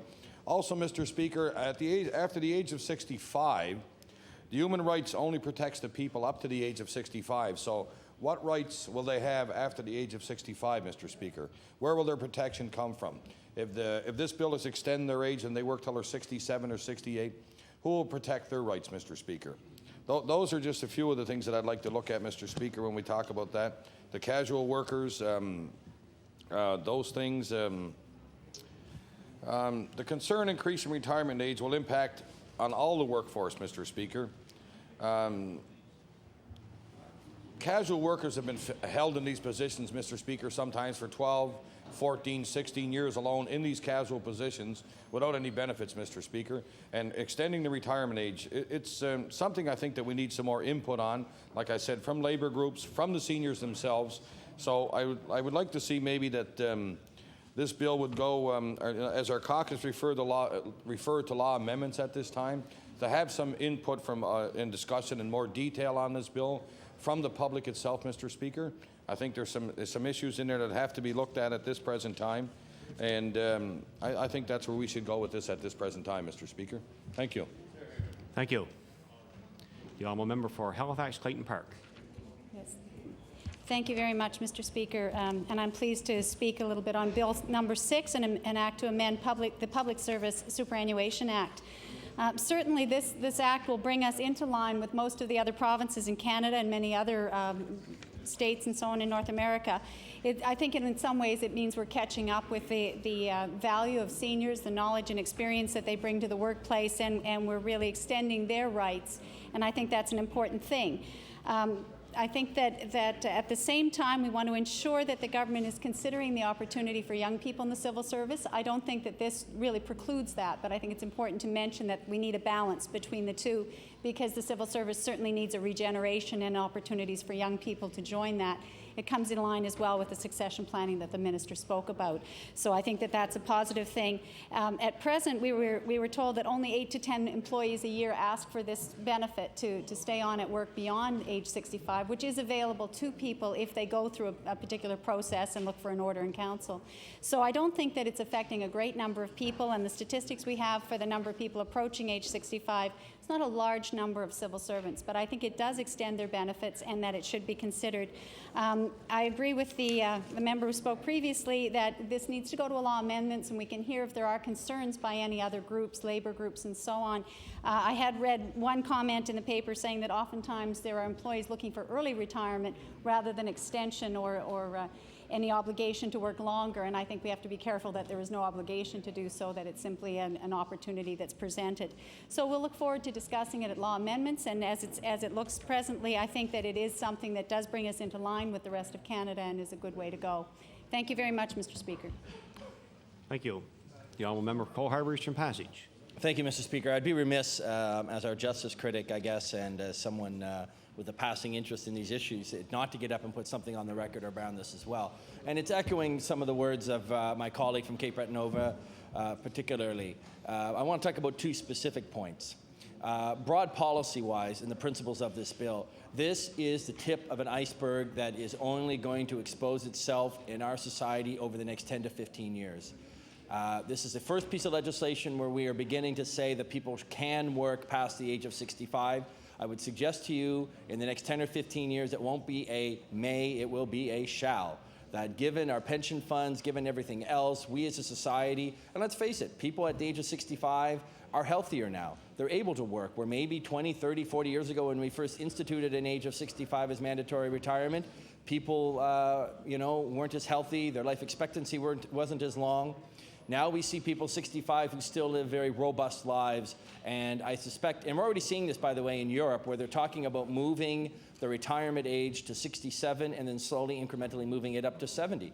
Why in Europe? Well, particularly because they have a aging population. They don't have as large an immigration program as we do. They don't have the same birth rate as we do. I was reading recently, Mr. Speaker, that Italy is what, twice as big as Canada. We have 30 million, they have about 60 million. Do you know in 20 years, we're expected to have 45 million, and Italy is supposed to shrink to about 45 million people because it's such an aging population, and they don't have the birth rate, they don't have the immigration to make up for it. So in Europe, they're already moving, seriously considering moving to mandatory retirement being 67 and then higher to 70. And I know the member, the Honourable Government House Leader, appreciates working at those ages and beyond. So yeah, he'll be 70 soon, so he'll be appreciating it very well. But the fact is, Mr. Speaker, that we're talking about a small change to the civil service right now, but this is the beginning of a trend that will continue over time. And particularly for members in this House and members of and people in Nova Scotia who are my age or younger, we're going to be the ones that are going to be feeding that pension fund to pay for that bulk of baby boomers who will be wanting to retire. And there won't be that money to do it. So there will going to be pressure to increase mandatory retirement. And I guess what I want to make with regard to the Bill number 6, Mr. Speaker, is clear, is that there are policy implications. By opening this door, we are creating policy implications that will have a major impact on our society. And let's face it, there's a lot of people now who are 40 or 50 or 55 years old that even if they don't benefit necessarily from early retirement, may be looking at 65 as that age in which they can retire. That age is a moving target now. It might be 67 in a few years. It might be 70. And I think in this bill, we need to... Order, please. The All-Member Cole Harbour-Eastern Passage has the floor. Thank you, Mr. Speaker. In this bill, we need an opportunity to hear law amendments from people who do have an expertise in this area. It also affects pension funds. It affects labor unions. It affects workers. It affects retired organizations representing retired people. These organizations we must hear from to make sure that they feel comfortable with this and they understand the implications, not only for this bill, but for this trend that will continue over the next few years. The second point I want to put on the record is with regard to the Human Rights Code.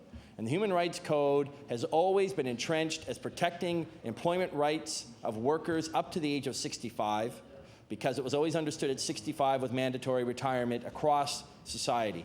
So if you actually entrenched human rights in the Human Rights Code beyond 65 for workers, of course, a 66, a 67, a 70-year-old could use the Human Rights Code to argue against mandatory retirement. By now moving to a 67 as a voluntary age in which people can work, we're opening the door for potential. I'm not saying it's going to happen, but we have a problem now. We have a Human Rights Code that says that after 65, you have no human rights in the workplace. You can be discriminated against, and there's no law against it. Let's make that clear. If you're 66 or 67 years old, you have no right. They can fire you, and you really have very little rights. Now, if you're in a union, there might be some rights, but if you're in management or whatever, you don't have any rights. And the Human Rights Code doesn't apply beyond the age of 65. And I suggest that this government, before this bill goes through law amendments, must do a strict policy analysis to ensure that this is consistent with the Human Rights Code, and if there are changes to the Human Rights Code that are necessary to make sure that if we have a flood of workers, maybe it's only 10 a year, but I suspect that's going to increase, if we're going to have more workers coming forward who want to work beyond the age of 65, or indeed, because of their financial situation, have to work beyond the age of 65, Mr. Speaker, we better make darn sure that we have a Human Rights Code that's going to give them some protection, because we don't need discrimination occurring to seniors. We already have it in other areas. We don't need it in this area as well. So we're looking forward to seeing this bill go through law amendments. We want to hear from groups, retired people, organizations, seniors, trade unions, workers generally, members of the civil service, Mr. Speaker, people involved in pension funds. These are going to have dramatic impacts on all of them, and it's important that we hear from them, and we look forward to hearing about more in law amendments. Thank you. Recognize the Honourable Minister of Finance be to close debate on Bill number 6. The Honourable Minister of Finance. Thank you very much, Mr. Speaker, and I appreciate the debate and the comments by the other members on this bill. Mr. Speaker, I do want to reiterate, and the Speaker just previous was saying it might be the tip of the iceberg. Mr. Speaker, that very well could be. What the intent of this today is to make it a right and a choice for those people who coming up to age 65 rather than following the process of going through an order in council. And I think we all understand that. I do undertake, on the comments from the member from Cole Harbour-Eastern Passage, I do undertake to do some research on the human rights issue of people that are going past age 65, and we will get back to the House, and we will certainly be able to provide that during the clause-by-clause reading. So, Mr. Speaker, having said that, I move second reading. Motion is for second reading of Bill number 6. Is the House ready for the question? All those in favour say aye. Counter-minded, nay. Motion is carried. Bill 6, entitled An Act to Amend Chapter 377 of the Revised Statutes 1989, the Public Service Superannuation Act. This bill will be referred to the Committee on Law Amendments. The Honourable Government House Leader. Mr. Speaker, will you please call Bill number 2, the Retail Business Uniform Closing Day and Labor Standards Code Act. Bill number 2. The Honourable Member of Cape Breton Centre. Thank you, Mr. Speaker. Mr. Speaker, I'll probably be the last speaker for our party on this bill, and you know, there's been much talk about where various levels of support are for this bill, and I'll gladly stand in my place today, Mr. Speaker, and tell you that I will be voting in favor of this bill to go over to law amendments, and hopefully that's where this bill will be properly addressed with certain amendments, Mr. Speaker. And a lot of people, when they get up to speak on this bill, focus the vast majority of their time on Sunday shopping, if you will, which is a component of this bill, but in reality is just a very small subset of this bill, Mr. Speaker. The reality of this bill is what impact it will have on workers, and largely unorganized workers in this province, Mr. Speaker. It's important to note that it's been said about our party that your problem with this bill is that we tell people it's inevitable. Well, you know, Mr. Speaker, I think that's just being obviously cautious and right way in our thinking. The reality is that we can stand in this House and try and say that Sunday shopping is not going to happen and therefore we should all be against it or whatever.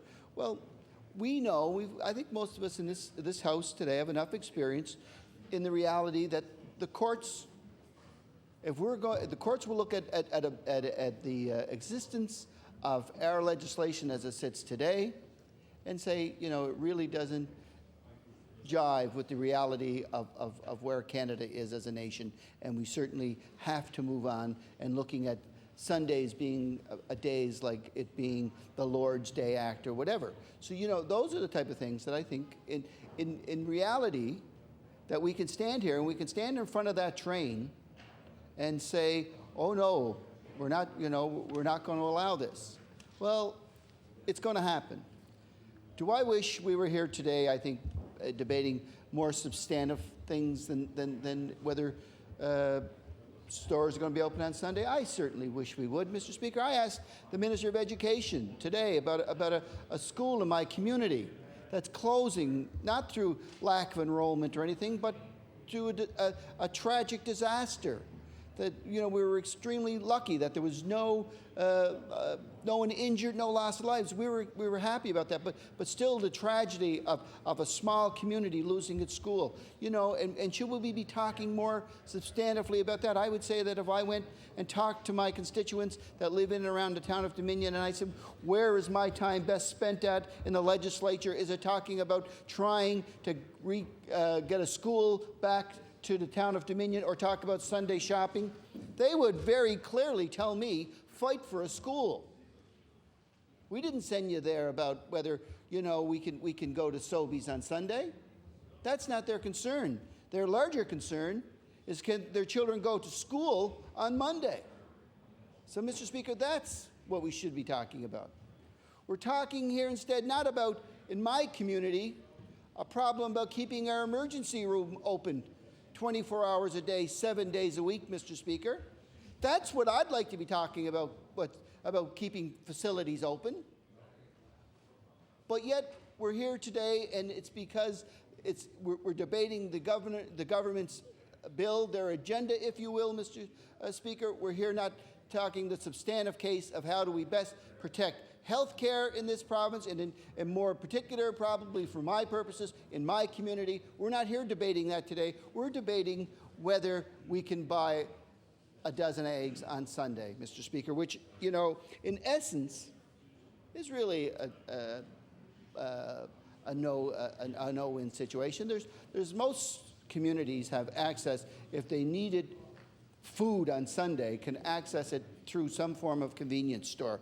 So that's really when people come up here and say that this whole bill should be debated on the merits, whether stores should be open on Sunday or should they be closed on Wednesday or Thursday, that is not really, I believe, the essence of what's going to affect the majority of people in my community.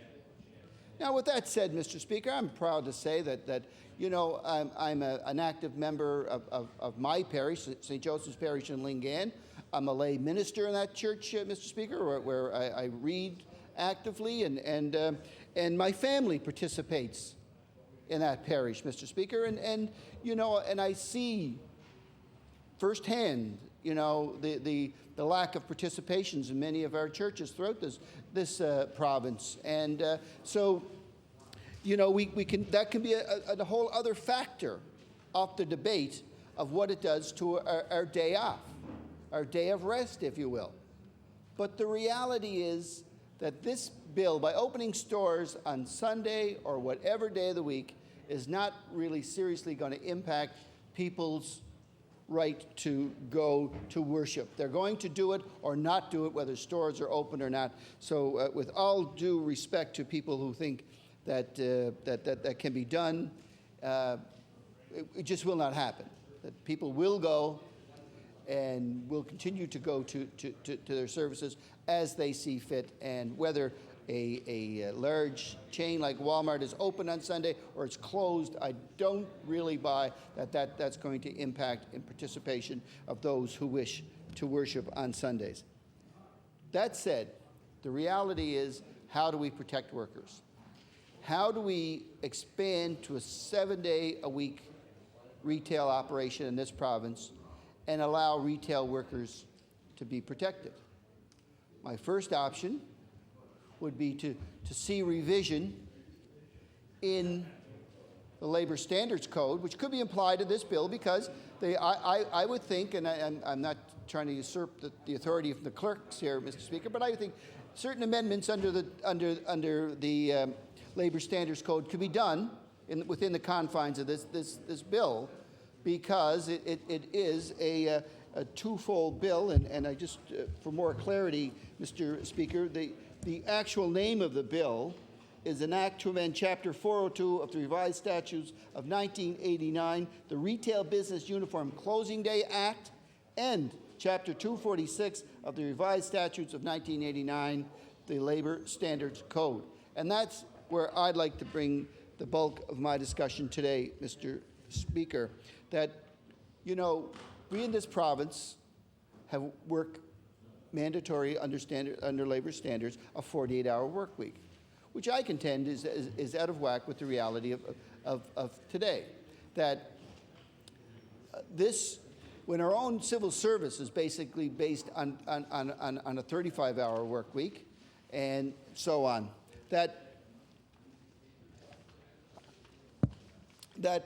you know, historically in collective bargaining, the 40-hour threshold is usually the threshold we espouse to when clicking into overtime. Whether that's you know, certain agreements would say that you would come into overtime after working 40 hours. Other agreements would speak to time, the hours you work within a day, such as 8 hours in a 5-day work week. Then you will be available for overtime at that point. But what are we going to do when we see that two things here?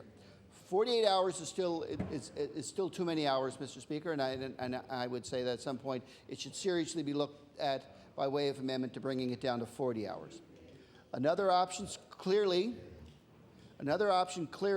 it would be to see that the labor standards reads that you would get time and a half of your rate, not time and a half of minimum wage, but time and a half of your rate, Mr. Speaker. For more clarity, if someone is working above the minimum wage, we'll say $10, the time and a half would be equal to $15 per hour, so on, Mr. Speaker. Another thing, I would think that if we're looking at changing the uniform closing date, that then we treat that day much the same we would as a statutory holiday.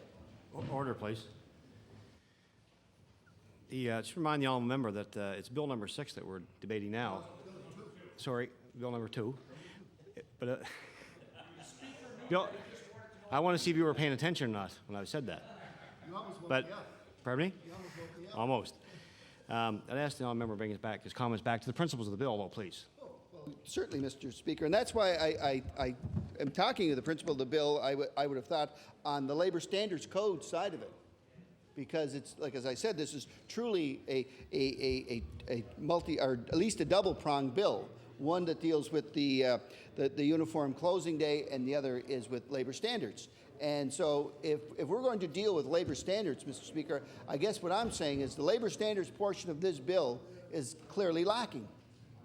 Now, you know, I'll take your good judgment on that if I'm wandering too far afield, and I certainly appreciate any time you use your wisdom to intervene on my long-winded dissertations. So, Mr. Speaker, with that in mind, I trud forward. The idea that we should look at the uniform closing date as being akin to a statutory holiday that would allow us to pay time and a half to employees or time off in lieu. So we could come up with something like that. If employers really believe that this is of such great need for them to have their doors open 7 days a week and thereby probably encroaching on workers' time off with their families, I believe then therefore we should see there some more commitment from government in respect to that time off that they desire, and that would allow it by way of if you want to call it, a penalty to employers that want to use their employees when I would say in excessive hours or excessive days, Mr. Speaker. So these are items, Mr. Speaker, that I think need to be addressed and should be addressed over in-law amendments. So, you know, we've I think, clearly put forward our view of this bill, how this bill should work, that if we just go forward and allow to change the Retail Business Uniform Closing Day Act, Mr. Speaker, without allowing some real extraordinary fences to be built around the idea of worker protection, then all is lost. What we've done, in essence, is that problem we face time and time again in the province of Nova Scotia is an imbalance of the scale between the employer and the employee. We give too many rights to the employer and with no real jurisdiction for the employee to have their say in what should be, by and large, a democratic workplace. If they would allow people to come in the door and know these things, that one other aspect that really makes this doable is the fact that we need a system where if employees were to make a complaint under the Labor Standards Code, that it would be done in an expeditious way, Mr. Speaker, that it would be fast-tracked, that we wouldn't have, similar to an OH&S officer, that's the type of power we're talking about Labor Standard Codes enforcement officers having. Because in reality, what we have to look at here is we have less than 10 of those officers for the whole province.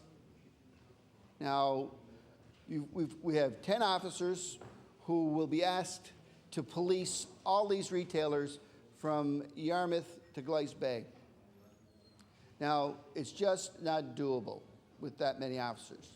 So what we have to do is make a way, to find a way to allow employees that feel that they've been aggrieved in these situations, that they have quick and speedy access to the resolution. You know, we have to realize that many of these jobs, as was stated before, are minimum wage jobs. Right. There's many of these people really don't have the financial wherewithal of a trade union in particular to represent them in any of these elongated disputes. It's been my experience dealing with Labor Standard Code officers is that it's always hard to get a reinstatement of an employee. Sometimes they will sit down and try to negotiate a separation deal, but it's to the fact by the time it gets to this level that the animosity is so great between the employee and employer that there's really no reconciling it. And I got to say, I basically at this point agree with the officers when they say, you know, maybe the best thing to do is for those two groups to sever a relationship because it's not a healthy one. It's not one where the employee really cares a whole lot for the employer, the employer cares a whole lot for the employee anymore, and vice versa. So what you have there is you've created a real adversarial place in the real adversarial situation in the workplace where people really, you know, The reality of most of these workplaces are small, and we have probably on average 8 to 10 employees. When you have that type of dynamic going on in a small workplace, it becomes very onerous on that business. And it becomes onerous, obviously, on the employee if, indeed, that there's a problem there festering on. So I would ask the government to look at those situations if there was a way that would give the power to the officers to expedite these said grievances, that they could go in and make the decision much along the lines of the OH&S officers in this province have that right to say shut down an unsafe workplace, Mr. Speaker. But I would ask the government that, when this bill